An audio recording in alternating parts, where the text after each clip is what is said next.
The orange glow filled the windows of the bridge as Commander Jack Morrison watched his home burn. New Haven had been beautiful once, with 3 great cities that sparkled like jewels across the green valleys. Now those cities were nothing but fire and melted glass. The enemy had come from deep space 6 months ago, and humanity was losing the war. Jack pressed his hands against the metal rail and felt the ship shake around him. The UES Valiant was a good ship, but she was old and had seen too many battles.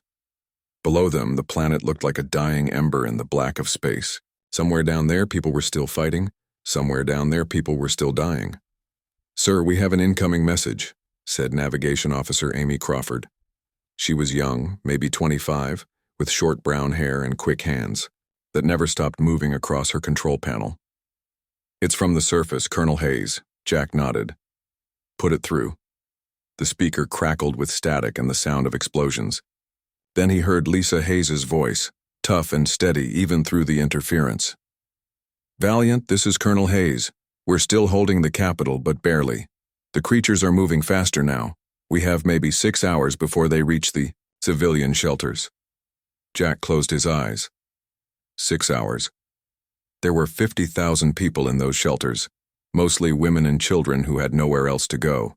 The things that hunted them were called pyroclasts by the scientists, but Jack had other names for them. They looked like living fire, tall as a man but made of flame and crystal.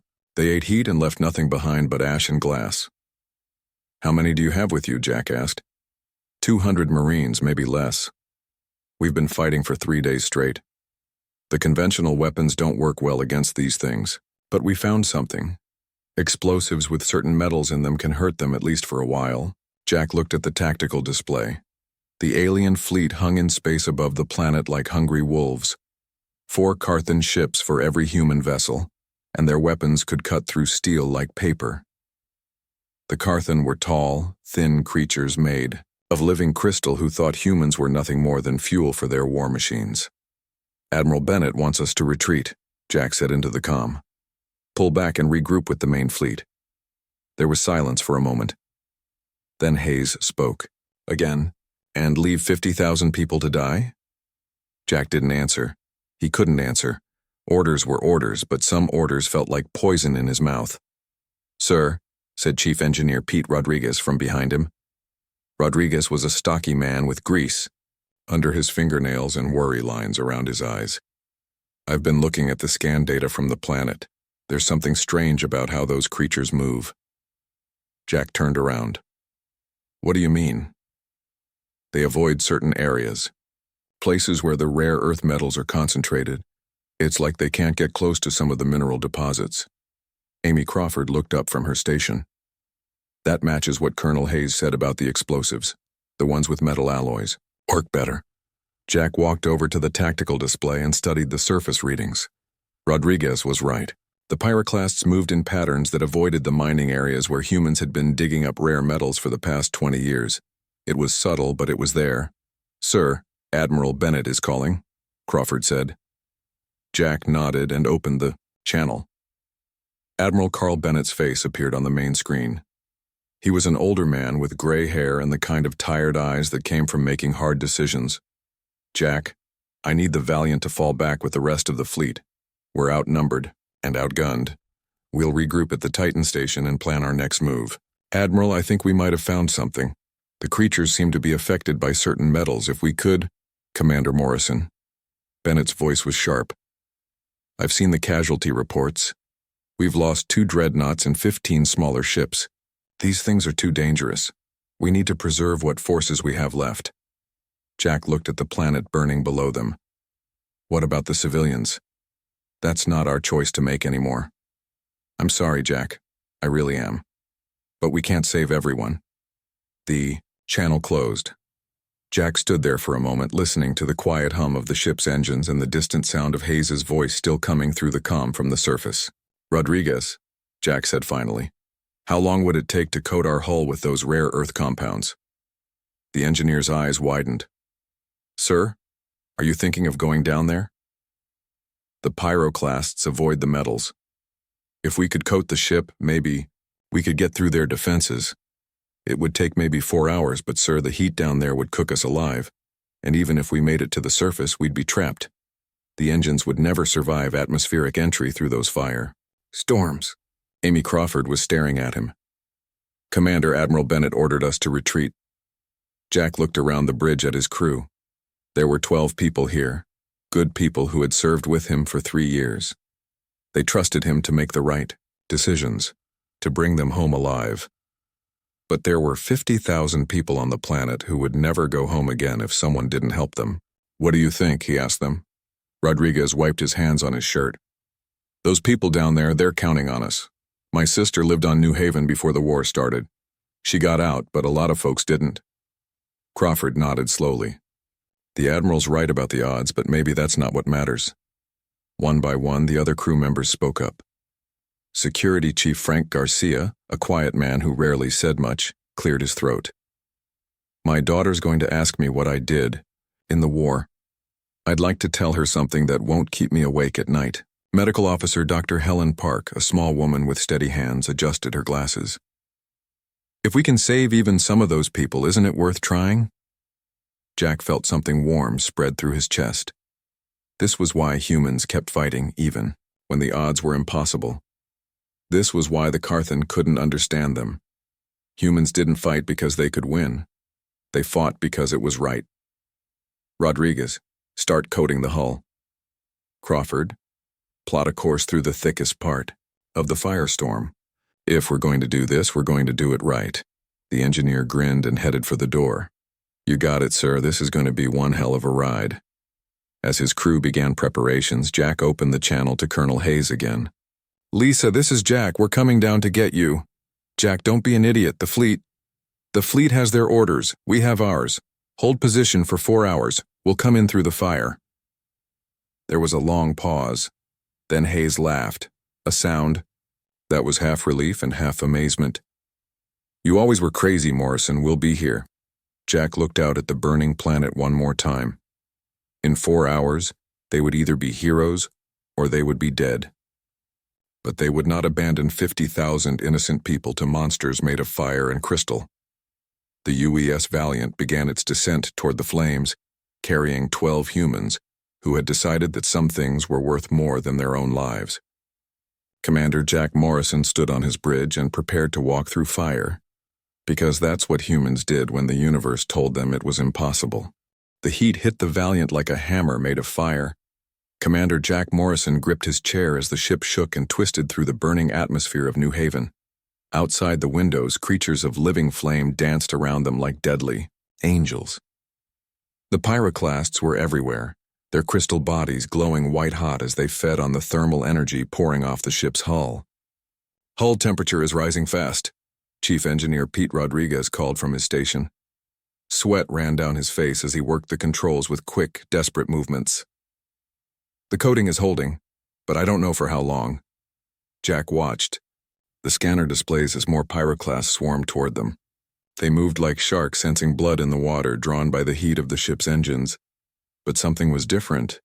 Instead of attacking directly, they seemed to hesitate when they got close to the hull. "It's working, Navigation Officer," Amy Crawford said, her voice tight with concentration. "They're not coming as close as they should. The rare earth metals are keeping them back." The ship bucked and rolled as they pushed deeper into the atmosphere.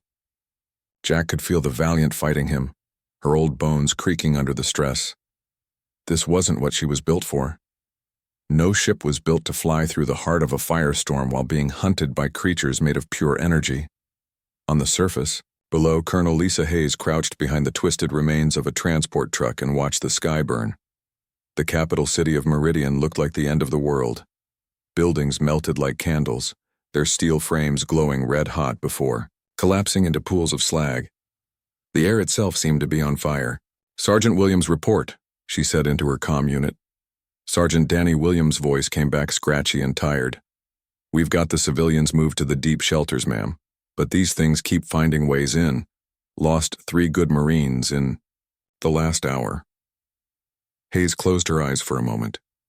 3 more names to add to the list of people who wouldn't be going home. She'd been a soldier for 15 years, but this war was different. The enemy didn't just want to defeat them. They wanted to consume them, to turn their life energy into fuel for more killing. "Corporal Sullivan, what's your status?" she called.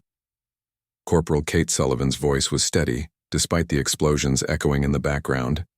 "We've rigged more of those improvised charges with the metal fragments. They work, Colonel. Not perfect, but they work. These things don't like our human-made explosives." Hayes smiled grimly. "Trust humans to figure out how to hurt something that should have been impossible to fight." The pyroclasts were energy beings, creatures of fire and crystal that could melt through tank armor like butter. But somehow explosives made with certain metal alloys could disrupt their forms, at least temporarily. The problem was they didn't have enough of those explosives, and the pyroclasts were learning. The first wave of creatures had been almost mindless, consuming everything in their path without strategy. But these new ones were different. They moved with purpose, coordinated their attacks, avoided the traps that had worked before. Above the planet, in the cold black of space, Admiral Zexithara stood in the command center of his bioship and watched the human resistance with growing irritation. The Carthan admiral was tall and thin, his crystalline body reflecting the light from the ship's organic walls. He had conquered 73 worlds using the pyroclasts, and no species had ever lasted more than 3 standard cycles against them. "These humans are proving more resilient than expected," said his tactical officer, a smaller Carthan whose crystal form pulsed with nervous energy. Zexthara's voice was like wind through broken glass. "Impossible. The consumption patterns show they should have been depleted by now. Their thermal signature indicates standard carbon-based biology. They should burn like all the others." "Perhaps we should deploy the second wave, Admiral. The larger forms." Zexithara considered this. The second wave pyroclasts were bigger, more aggressive, and harder to disrupt. He had planned to save them for the final cleansing of the planet, but these humans were taking too long to die. "Deploy them," he decided. "End this quickly." Back in the burning atmosphere, Jack felt the Valiant's engines strain as they pushed through another cloud of pyroclasts. The creatures seemed frustrated, circling the ship but unable to get close enough to feed. The rare earth coating was working, but it wouldn't last forever. "Commander, I'm reading massive energy signatures rising from the planet's surface," Crawford reported. "Something big is coming up." Jack looked at the scanner display and felt his blood turn cold. The new contacts were 3 times larger than the original pyroclasts, and they moved with deadly purpose. The second wave had arrived. "Rodriguez, how long until we reach the surface?" 10 minutes, sir. But these new contacts are moving to intercept us." Jack made a decision that would haunt him for the rest of his life. "All power to forward shields. We're going straight through them." The larger pyroclasts rose to meet them like burning mountains with wings. Jack could see their crystalline cores pulsing with stolen energy, the life force of every human they had consumed over the past 6 months. But the Valiant didn't slow down. The first impact sent shockwaves through the ship. Emergency lights flickered and several crew members were thrown from their seats. But the hull held, and the rare earth coating continued to protect them from the worst of the thermal damage. "Hull breach on Deck 4, Dr. Helen Park reported from her medical station. "No casualties, but we're losing atmosphere." The second impact was worse. One of the massive pyroclasts wrapped itself around the ship's forward section like a burning snake. Jack could feel the metal groaning under the creature's assault. "Emergency power to structural integrity," he ordered. "Chief." Garcia worked frantically at the security station, sealing bulkheads and rerouting power. "Sir, if we take another hit like that, we're going to come apart." That's when Corporal Sullivan's voice came over the comm from the planet's surface. "Unknown ship, this is Ground Team Bravo. We can see you up there. Those big ones have a weak E spot at their core junction. Hit them with concentrated fire right where the crystal meets the flame." Jack didn't hesitate. "Crawford, target the core junction of the creature on our hull. All weapons." The Valiant's guns weren't much compared to the massive alien bioships, but they were human-made and loaded with metal core ammunition. The concentrated fire struck the pyroclast's weak point, and the creature convulsed, its grip on the hull loosening. "It's working," Rodriguez shouted. "The metal projectiles are disrupting its cohesion." The ship broke free and continued its descent. More of the large pyroclasts rose to meet them, But now the crew knew how to fight them. It wasn't easy, and it wasn't pretty, but it was possible. As they broke through the lower atmosphere, Jack could see the city of Meridian spread out below them. Most of it was ruins, but in the center, around the government buildings, he could see muzzle flashes and the bright flares of improvised explosives. Hayes and her Marines were still fighting. "Landing zone located," Crawford announced. "It's going to be rough, sir. The main engines are running too hot and we've got hull damage throughout the ship." Jack nodded. "Do your best. We didn't come this far to crash in the parking lot." The Valiant came down hard, her landing gear screaming against the melted pavement of what used to be the city's main spaceport. Steam rose from her hull as the rare earth coating finally gave way, its protection exhausted. But they were down. They were alive. And somewhere in the burning city, 50,000 people were waiting for rescue. Jack stood up from his command chair and looked around at his crew. They were battered, exhausted, and probably crazy. But they were also the only hope those civilians had. "Gear up," he said. "We've got work to do." The ground shook under Commander Jack Morrison's boots as he stepped off the damaged Valiant. The city of Meridian looked like hell had opened up and spilled across the earth. Buildings stood like broken teeth against the orange sky, their metal frames twisted into impossible shapes by the intense heat. The air tasted of ash and melted plastic. Security Chief Frank Garcia followed close behind, his rifle ready, and his eyes scanning for threats. Dr. Helen Park came next, her medical bag slung over her shoulder and her face set in determined lines. They had volunteered for this mission knowing they might never see their ship again. "Stay close," Jack said into his comm unit. "The pyroclasts are still out there, and we don't know how long our protective gear will last." Each member of the ground team wore a vest coated with the same rare earth compounds that had protected their ship. It wasn't much, but it was better than nothing. They moved through the ruined streets like ghosts, stepping over puddles of melted glass and around the hollow shells of burned-out vehicles. The sound of gunfire echoed from the city center. Colonel Lisa Hayes and her Marines were still fighting, still buying time for the civilians hiding in the underground shelters. Jack followed the sound, leading his team through a maze of collapsed buildings and smoking rubble. They found Hayes behind a makeshift barrier built from overturned hover cars and chunks of concrete. She looked up as Jack approached, her face streaked with dirt and sweat but her eyes still sharp and alert. "Jack Morrison, you magnificent fool," she said with a tired smile. "I can't believe you actually made it down here." "We aim to please," Jack replied. "What's the situation?" Hayes pointed toward a cluster of government buildings in the distance. 50,000 civilians in the deep shelters under the Capitol complex. The pyroclasts keep trying to get in, but we've managed to keep them back with the improvised explosives. Problem is, we're running low on materials. Sergeant Danny Williams crawled over from his position at the barrier. His uniform was torn and his left arm was wrapped in bandages, but his grip on his rifle was steady. "Sir, we've been studying these things. They're not just random monsters. There's a pattern to how they move, like they're being controlled from somewhere else." Dr. Park knelt down beside Williams to check his injured arm. "Controlled how?" "Some kind of signal," Williams explained. "Corporal Sullivan figured it out yesterday before—" He stopped talking and looked away. "Before what?" Jack asked. Hayes's expression darkened. "Kate Sullivan died holding the East checkpoint. Saved a dozen civilians, but the big ones got her. Right before she died, she radioed in about seeing strange lights in the sky. Patterns in how the creatures moved. Like they were following orders." Jack looked up at the burning sky. Somewhere, up there, the Carthan fleet waited in orbit. He had always assumed the pyroclasts were just weapons like bombs or bullets. But if they were being actively controlled, that changed everything. "We need to get to the source," he said.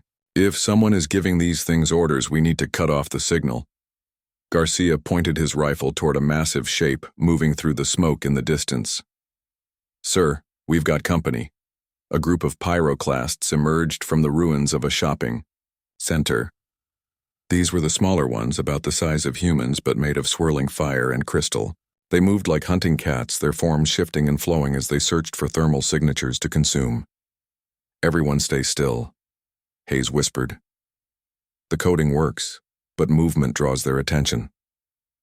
The creatures passed within 20 feet of their position. Jack could feel the heat radiating from their bodies, hot enough to melt steel. One of them paused and turned its head toward the barrier, as if sensing something. For a moment, Jack thought they had been discovered. Then, the creature moved on, following its companions deeper into the city. That was too close, Williams muttered. Jack's mind was racing. The pyroclasts were controlled, but from where? The Carthan ships were too far away for direct control. There had to be something closer, something on the planet itself. Hayes, have you seen any crashed alien ships? Something that came down in the past few days? She nodded. About 2 miles east of here. Big thing. Looks like it's made of the same crystal as the creatures. We sent a scout team to check it out yesterday, but they never came back. That's our target, Jack said. If the Carthan are controlling the pyroclasts from that ship, we need to shut it down. Dr. Park finished bandaging Williams's arm and looked up. Commander, that's a suicide mission. We don't know what kind of defenses that ship has, and will be completely exposed crossing 2 miles of open ground. She's right, Garcia added. And even if we make it there, we don't know how to operate alien technology. Jack thought about the past few hours, about everything they had learned about fighting the pyroclasts. Humans seemed to have an unusual resistance to the aliens' bioweapons. Their explosives worked when they shouldn't. Their metal projectiles could disrupt the creatures' forms. There was something about human technology, human biology, that the Carthan hadn't expected. Maybe we don't need to understand their technology, he said slowly. Maybe we just need to break it. Hayes grinned. Now you're talking my language. How do we do this? Jack outlined his plan. It was simple, dangerous, and probably impossible. They would split into 2 teams. Hayes would take most of her Marines and create a diversion, drawing the pyroclasts away from the crashed ship. Jack would take a small team to the ship itself and plant explosives on whatever looked important. The improvised charges work on the creatures, he explained. They should work on their technology too. We don't need to capture the ship. We just need to destroy it. Williams shook his head. Sir, that ship is crawling with the big pyroclasts, the ones that killed Sullivan. Even with the coding, I don't think we can get close enough. Then we make our own way in, Jack said. He pulled out a small device from his kit. It was a standard mining charge, the kind used to blast through rock in the colony's rare earth mines. These charges are loaded with the same metals that disrupt the creatures. If we can get close enough to the ship's hull, we might be able to blast our way inside. Dr. Park stared at him. You want to blow a hole in an alien spacecraft and then climb inside? It's been done before, Jack said with a smile. Humans have a long history of breaking into places we're not supposed to be. The team began preparing for the mission. Hayes distributed the remaining improvised explosives among her Marines while Jack checked his equipment one more time. Garcia cleaned his rifle and loaded it with metal core ammunition. Dr. Park prepared medical supplies for what she knew would be a bloody fight. As they got ready to move out, Jack opened a comm channel to the Valiant. Navigation Officer Amy Crawford's voice came through, distorted by interference from the burning atmosphere. Commander, we've got the ship's defensive systems back online, but the main engines are still down. Chief Rodriguez thinks he might be able to get us basic flight capability, but it'll take time. How much time? Jack asked. Maybe 4 hours, sir. And that's if nothing else breaks. 4 hours. Jack looked around at the ruined city, at the brave men and women who had volunteered to follow him into hell. 4 hours to reach the alien ship, 4 hours to destroy it, 4 hours to get back to the shelters before the pyroclasts overwhelmed Hayes's remaining forces. Understood, Crawford. Keep working on it. We'll need pickup when this is over. Good. Luck, sir. All of us are pulling for you. Jack closed the channel and turned to his team. Ready? Hayes checked her weapon one last time. Ready as we'll ever be. They moved out into the burning city, 2 small groups of humans with a plan that should have been impossible. Behind them, 50,000 civilians waited in the darkness of the underground shelters. Above them, an alien fleet prepared for the final destruction of another human world. But humans had never been good at accepting the impossible.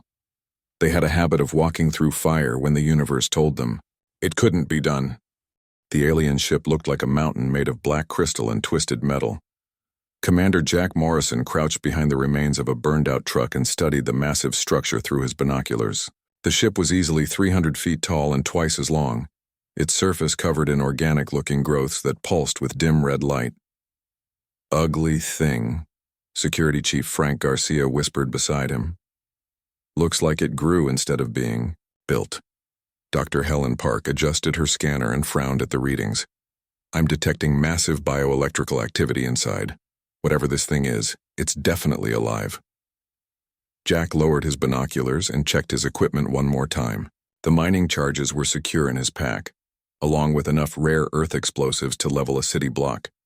Getting inside the ship would be the easy part. Getting out alive would be the challenge. 2 miles behind them, Colonel Lisa Hayes and her Marines were already moving into position for their diversion. The plan was simple but dangerous. Hayes would attack a group of pyroclasts near the old industrial district, drawing as many of the creatures away from the ship as possible. That would give Jack's team maybe 30 minutes to get inside, plant the charges, and escape. "Movement," Garcia said, pointing toward the ship. "Big ones." Jack followed his gaze and saw them. 3 of the massive pyroclasts that had attacked the Valiant during their descent were circling the alien ship like guard dogs made of fire. Each one was the size of a building, their crystalline cores glowing white-hot as they fed on the thermal energy radiating from the ship's hull.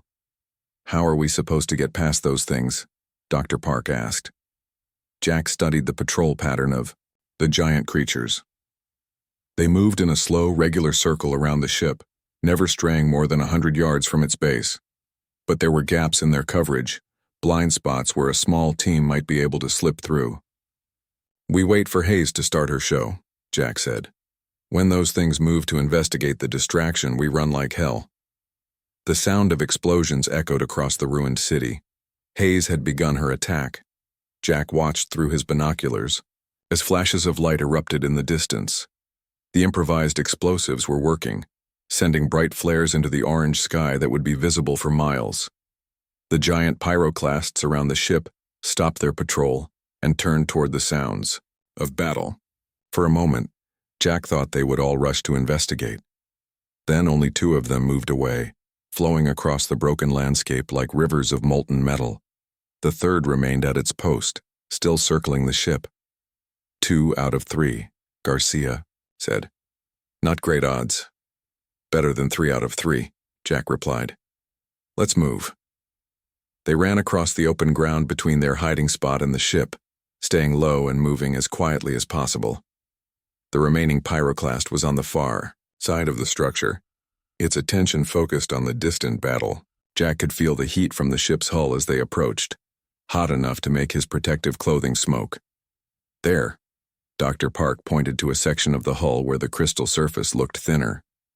"If we're going to blast our way in, that's our best shot." Jack pulled out one of the mining charges and set the timer for 30 seconds. The explosive was designed to cut through solid rock, but he hoped it would work on alien biometal as well. He placed the charge against the hull and activated it. "Take cover," he warned. They crouched behind a pile of debris as the charge exploded. The blast was smaller than Jack had expected, but it did the job. A hole opened in the ship's hull, revealing a dark interior that pulsed with organic light. "So far, so good," Garcia said. "Now we just have to get inside without being cooked alive." The interior of the ship was like nothing Jack had ever seen. The walls were made of the same crystal as the hull, but they moved and shifted like living tissue. Strange growths hung from the ceiling, dripping with a liquid that glowed like molten gold. The air was thick and humid, filled with a smell like burning copper. "This place gives me the creeps," Dr. Park muttered as they moved deeper into the ship. "It's like we're inside some kind of giant organism." Jack had to agree. The corridors felt more like arteries than hallways, and the walls seemed to pulse with a rhythm that reminded him of a heartbeat. Worse, the ship seemed to be responding to their presence.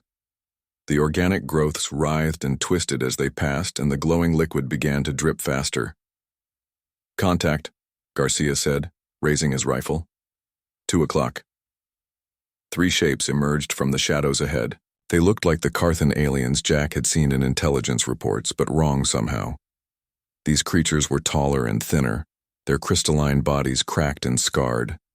Their movements were jerky and unnatural, as if they were being controlled by something else. "Are those Carthan?" Dr. Park asked. "I don't think so," Jack replied. "I think they used to be." The creatures moved toward them with mechanical precision, their limbs clicking against the crystal floor. Jack raised his rifle and fired, the metal core rounds striking the lead creature in the chest. It staggered, but didn't fall, dark fluid, leaking from the wounds. Garcia opened fire as well, his shots more carefully aimed. The second creature went down, its crystalline form shattering like glass. The third one reached Dr. Park before she could draw her sidearm, its clawed hand reaching for her throat. Jack tackled the creature from behind, driving it to the ground. Up close he could see the truth. This had once been a Carthan warrior, but something had changed it. Its eyes were gone, replaced by organic sensors that pulsed with the same red light as the ship's walls. Wires and tubes ran through its body, connecting it to the ship's biosystems. "It's been absorbed," Dr. Park said with horror in her voice. "The ship turned it into part of itself." Jack put the creature out of its misery with a shot to the head. "We need to move faster. This place is going to send more of those things after us." They pushed deeper into the ship, following corridors that curved and branched like blood vessels. The bioelectrical activity Dr. Park had detected was getting stronger, and Jack could hear a low humming sound that seemed to come from everywhere at once. "There," Garcia pointed ahead. "Big chamber." They emerged into a vast space at the heart of the ship. The walls here were transparent crystal, revealing the inner workings of the alien vessel. Thousands of cables and tubes ran through the structure, carrying energy and information to different parts of the ship. And at the center of it all was something that made Jack's blood run cold. It was a Carthan, but not like any he had seen before. This one was enormous, easily 12 feet tall, and it was connected to the ship by hundreds of cables and tubes. Its body was more machine than organic now, its crystalline form enhanced with biomechanical implants that pulsed with power. "Admiral Sexathara," the creature said in a voice like grinding stone. "I have been expecting you, humans." Jack raised his rifle, but the alien admiral made no move to attack. Instead, it studied them with eyes that glowed like stars. "You interest me," Sexathara continued. "Your species should have been consumed by now. The thermal absorption rate of the pyroclasts should have drained your world's energy in mere cycles. Yet you persist, you resist, you adapt." "We're stubborn that way," Jack replied, not lowering his weapon. "Indeed. I have observed your combat techniques. Your weapons should be ineffective against pyroclast biology, yet you have found ways to disrupt their molecular cohesion. Your technology should be incompatible with our biosystems, yet your ship's coating protected you from thermal absorption. How?" Jack realized the alien was genuinely puzzled. The Carthan had conquered dozens of worlds, but they had never encountered anything like humanity before. They had expected humans to react like every other species they had faced. And human stubbornness was something they couldn't calculate or predict.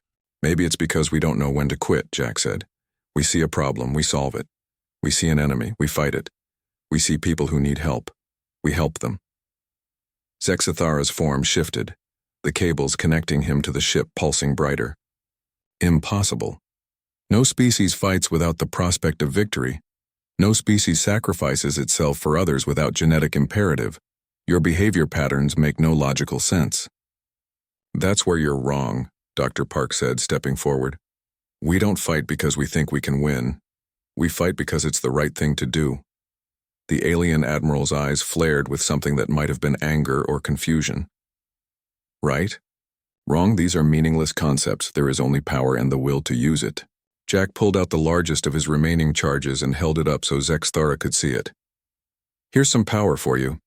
This explosive contains enough rare earth metals to disrupt every biosystem in this ship. One touch of the detonator, and your whole operation comes crashing down." For the first time, the alien showed something like fear. "You would destroy yourself to stop us?" "If that's what it takes," Jack said simply. "That's what humans do. We walk through fire to protect the people we care about." The ship around them began to shudder and shake. Alarms that sounded like screaming filled the air. Somewhere in the field distance, Jack could hear the sound of more explosions as Hayes continued her diversionary attack. "Your move, Admiral," Jack said, his finger hovering over the detonator. The alien bioship screamed around them as Admiral Zexathara realized what Commander Jack Morrison was prepared to do. The massive creature's crystalline form pulsed with angry red light, and the cables connecting him to the ship's systems sparked with electrical discharge. "You cannot be serious," the alien admiral said, his voice filled with something that might have been panic. "Destroying this ship will accomplish nothing. There are others. The Carthan Empire spans 1,000 worlds." Jack kept his finger poised over the detonator of the rare Earth explosive. The charge was powerful enough to disrupt every biosystem in the ship, but it would also kill everyone inside, including him and his team. "Maybe," Jack said calmly. "But it will save 50,000 people on this world. That's enough for me." Dr. Helen Park stepped closer to Jack, her medical scanner still running. "Commander, I'm reading massive energy buildups throughout the ship. If we detonate that charge, the whole structure could explode like a bomb." Security Chief Frank Garcia checked his rifle one more time, even though they all knew conventional weapons wouldn't help them now. "Sir, if this thing goes up, what happens? To the pyroclasts on the surface?" Zexathara's alien features twisted into what might have been a smile. "The consumption entities will continue their function without control signals. They will consume everything organic on this world within cycles. Your sacrifice changes nothing." Jack felt doubt creep into his mind. What if the alien was right? What if destroying the control ship just made things worse? But then he remembered Colonel Lisa Hayes and her Marines still fighting in the burning streets. He remembered the 50,000 civilians hiding in the underground shelters waiting for someone to save them. "You're wrong," Jack said. "We've been studying these creatures for months. They're not independent. They need constant control signals to maintain their molecular cohesion. Without those signals, they'll break apart." The alien admiral's form shuddered. "Impossible. You could not have learned so much in such a short time." "That's the thing about humans," Dr. Park said with a grim smile. "We learn fast when people we care about are in danger." The ship shook again, harder this time. Through the transparent, crystal walls, Jack could see systems failing throughout the massive structure. Warning lights flashed in patterns that hurt to look at, and the organic components of the ship were writhing in apparent distress. "The diversionary attack is working," Garcia observed. "Hayes is keeping them busy out there." Jack opened his comm unit and tried to reach the surface. Static filled the channel, but he could hear Hayes's voice faintly in the background. "Morrison, is that you?" she called. "We're running low on ammunition down here. Whatever you're going to do, do it fast." "Almost finished, Colonel. Hold position for 5 more minutes." 5 minutes? Hayes's voice was strained. "Jack, we've got maybe 2 minutes before these things overrun us." Jack closed the comm and looked at Zexathara. The alien was connected to the ship by hundreds of cables and tubes. He was the control center, the brain that directed the pyroclasts across the planet. But he was also trapped, unable to disconnect from the biosystems without dying. "You want to understand humans?" Jack asked. "Here's a lesson for free. We don't abandon our friends." He pressed a button on his equipment pack, but not the detonator for the main explosive. Instead, he activated a small emergency beacon that would broadcast on all frequencies. "All human forces, this is Commander Morrison. I'm inside the alien control ship. In 60 seconds, I'm going to detonate charges that will destroy their command center. When you see the explosion, hit every pyroclast you can find with metal core ammunition. They'll be vulnerable for a few minutes while their control systems reset." Zexathara's eyes widened in what Jack now recognized as genuine fear. "You're creating a tactical vulnerability in your own plan. Why broadcast your intentions?" "Because that's what humans do," Dr. Park answered for him. "We share information. We work together. We trust each other." The alien seemed genuinely confused by this concept. "Trust is weakness. Information is power. You give away your advantages for no logical reason." "We give them away because we're stronger together than apart," Jack said. You'll never understand that, will you? The ship was shaking constantly now, and Jack could hear the sound of hull sections tearing away from the main structure. Whatever Hayes was doing on the surface, it was working. The bioship was losing its ability to maintain cohesion. "Commander," Garcia said urgently, "we need to move. This place is coming apart." Jack looked around the command chamber one more time. Zexathara was still connected to his machines, still trying to maintain control over the pyroclasts on the surface. The alien would die when the ship exploded, but he seemed unwilling or unable to disconnect himself from the systems that gave him power. "Last chance, Admiral," Jack said. "Disconnect from the ship and order your fleet to retreat. We'll let you go." Zexathara's crystalline form pulsed with angry light. "I am the ship. The ship is me. I cannot exist without it, and it cannot function without me. This is the way of the Carthan Empire." "Then you've chosen," Jack said sadly. "Goodbye, Admiral." He activated the detonator. The explosion wasn't as loud as Jack had expected. The rare earth metals in the charge didn't create fire or shrapnel. Instead, they sent out waves of energy that disrupted the bioelectrical systems throughout the ship. Every cable, every tube, every organic component began to break down at the molecular level. Zexathara screamed as the systems connecting him to the ship overloaded. His crystalline body began to crack and fracture as feedback from the dying bioship tore through his nervous system. The alien admiral collapsed, his form shattering like glass. "Move!" Jack shouted to his team. "We've got maybe 2 minutes before this whole place comes down." They ran through corridors that were collapsing around them. The organic walls were dissolving, and the crystal structures were cracking apart. Behind them, they could hear the Seu, death throes of the massive bioship as its systems failed one by one. "There," Dr. Park pointed ahead. "The hole we made in the hull." They dove through the opening just as a section of the ship's superstructure collapsed behind them. Jack felt the heat of the ship's dying biosystems wash over them as they rolled away from the wreckage. On the surface, the effects were immediate and dramatic. Every pyroclast on the planet suddenly stopped moving. For a moment, they stood frozen like statues made of fire and crystal. Then, one by one, they began to fall apart. Their molecular bonds, maintained by the control signals from the bioship, could no longer hold their forms together. Colonel Hayes watched from her position behind the improvised barricade as the creatures that had been hunting her suddenly collapsed into piles of inert crystal. Her comm unit crackled to life. "All units, this is Morrison.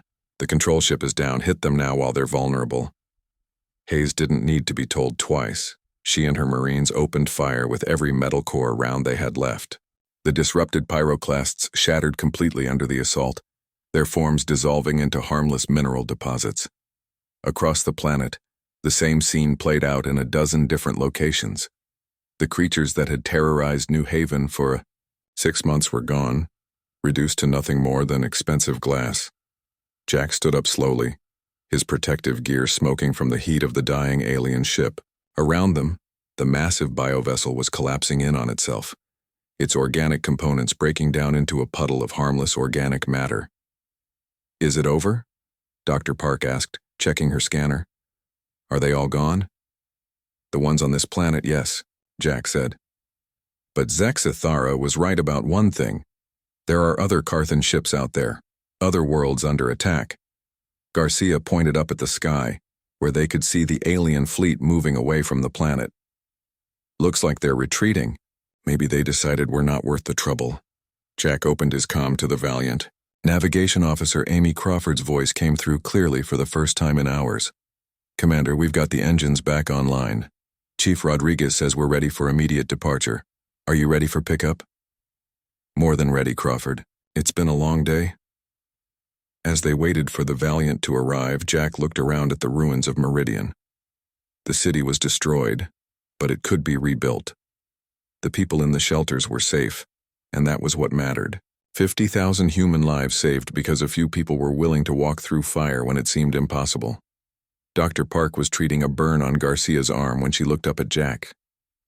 "Do you think they'll be back? The Carthan?" Jack thought. About Admiral Zexathara's final words. About an empire that spanned 1,000 worlds. "Probably, but when they come back, they'll find us ready for them. Humans learn fast, and we don't forget. The Valiant descended through the clearing sky, her hull still scorched from their passage through the firestorms, but her engines running strong. Jack watched his ship approach and felt something he hadn't felt in months. Hope. Humanity had won a battle today. They had proven that even the most advanced aliens could be defeated by people who refused to give up, who were willing to sacrifice everything for others. The war wasn't over, but for the first time Jack believed it could be won. As they lifted off from the surface of New Haven, Jack looked down at the planet one last time.